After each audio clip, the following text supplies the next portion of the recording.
जय श्री राम, जय हनुमान। स्वागत है आपका आपके अपने श्री राम जी के YouTube चैनल श्री राम जी की कृपा में और साधना मार्ग में। आज हम इस वीडियो में आप लोगों को बताएंगे कि वो कौन से लक्षण होते हैं जिन लक्षणों से आप जान सकते हैं आप जो जाप कर रहे हैं, जो मंत्र जाप कर रहे हैं, जो राम नाम का जाप कर रहे हैं या नाम जाप कर रहे हैं वो सिद्ध है।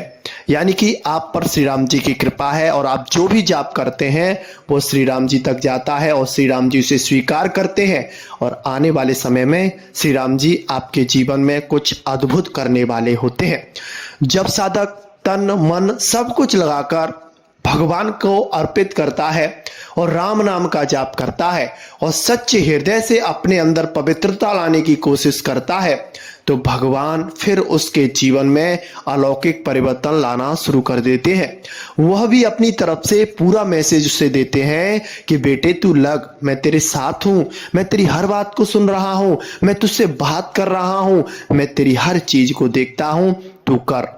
जो सबसे पहला जो लक्षण मिलता है वह यह मिलता है कि आपको अकस्मात ही राम नाम के जाप में ऐसा प्रेम जागृत हो जाता है कि राम नाम आपके जीवन का एक हिस्सा बन जाता है।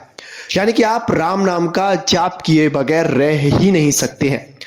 कोई आपको लाखों करोड़ों रुपए क्यों ना दे, लेकिन फिर भी आप राम नाम के जाप को नहीं छोड़ते हैं और राम नाम के जाप से एक ऐसा जुड़ाव आपका हो जाता है, एक ऐसा जुड़ाव आपका हो जाता है कि वह जिस तरह से इंसान को भोजन करने की आवश्यकता होती है अपने उदर पोषण के लिए, उसी तरह से उस साधक को अपने मन की शांति के लिए, अपनी चित्त की शुद्धि के लिए राम नाम की जरूरत होती है। उसका राम नाम ही आहार बन जाता है। जो दूसरा लक्षण पाया जाता है वह यह पाया जाता है कि वह साधक एकदम शांत और गंभीर हो जाता है। यानी कि फालतू बातों पर ध्यान नहीं देता।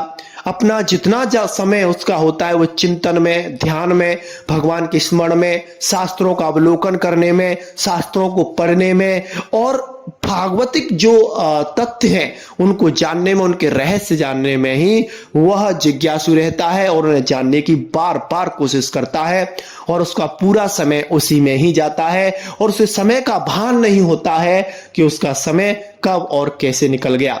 जिस तरह से आप कोई रोमांचक चीज देखते हैं या कोई मूवी हुई या कोई ऐसा दृश्य हुआ या कोई सीरियल हुआ, उसमें आपको पता नहीं चलता है कि टाइम आपका कब निकल गया।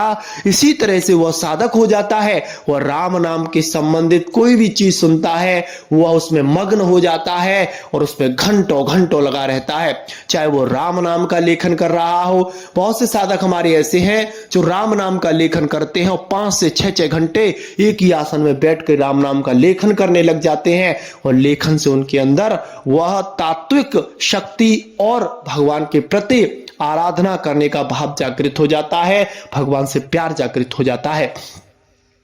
जो तीसरा संकेत मिलता है वह यह मिलता है कि वह साधक एकांत में रहना शुरू कर देता है। यानी कि सांसारिक लोगों से उसका संबंध टूट जाता है। बस उसका संबंध भगवत प्राप्ति के संबंधित जो संत हैं, जो भक्त हैं उनसे रह जाता है और वह अपने आप को भगवान का तुच्छ सा सेवक जानकर उनकी सेवा में नित्य प्रति एकांत में लगा रहता है और भगवान का चिंतन ध्यान उसका बना रहता है। पूर्ण पवित्रता से वह रहता है और भगवान को प्रसन्न करने के लिए हर समय वह कोशिश करता रहता है। एक तरह से भगवान को खुश करने की उसकी हर समय एक तमन्ना बनी रहती है। जो चौथा संकेत मिलता है वह यह मिलता है कि उसको छोटी छोटी बातों में उसके नेत्रों से अश्रु की धारा बहने लगती है। यानी कि कोई भगवान के प्रति अपशब्द कहता है या फिर भगवान की कोई बात या चर्चा आ जाती है, कोई ऐसा रामचरितमानस में कोई ऐसी कथा आ जाती है, कोई ऐसा समय आ जाता है या फिर कुछ ऐसी बातें आ जाती हैं, उन्हें देखकर उसकी नेत्रों से अश्रु आने लग जाते हैं। नाम जाप करते करते उसकी आंखों में आंसू आने लग जाते हैं।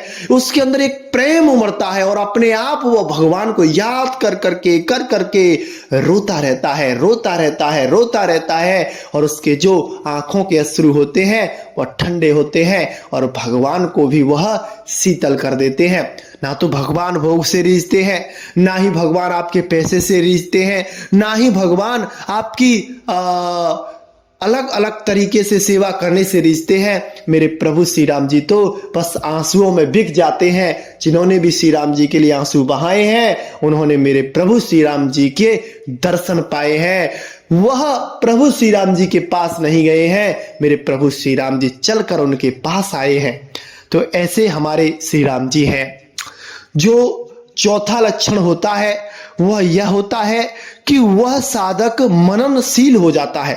यानी कि मननशील का मतलब उसको शास्त्रों की कुछ चीजें पता चली या कि संतों से नाम जाप का कोई सिद्धांत पता चला, तो उसका वो जब तक मनन नहीं कर लेता है, जब तक उसका वो चिंतन नहीं कर लेता है, जब तक वह उन चीजों को बारीकी से उनके रहस्यों को नहीं जान लेता है, तब तक उसे शांति प्राप्त नहीं होती है। वह लगा रहता है पूजा पाठ में, लगा रहता है चिंतन में, लगा रहता है कि गुरुजी ने ये चीज बताई है, इसका क्या तथ्य है, क्या इसका रहस्य है, कैसे इसका हम और इसके अंदर जा सकते हैं।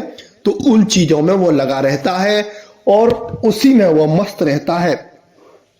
जो पांचवा उसका लक्षण होता है वह यह होता है कि उसके अंदर भगवत प्रीति जागृत होती है और संतों से प्यार उसके अंदर जागृत हो जाता है। उसका संतों से इतना प्यार हो जाता है कि भगवान से पहले वह संतों की अर्चना वंदना पूजा करता है, अपने गुरु से प्रेम करता है, गुरु वाक्यों पर विश्वास करता है और संतों के शब्दों पर विश्वास करता है, और वह फिर अपने जीवन में मनचाही वस्तु को प्राप्त कर लेता है।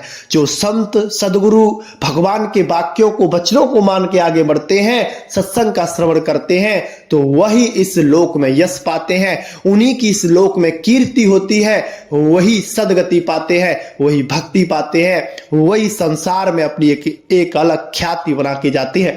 तो आज के लिए बस इतना ही। मिलते हैं आपसे बहुत जल्दी ही एक ऐसी ही नई जानकारी के साथ। तब तक के लिए जय सिया राम जी, जय जय हनुमान।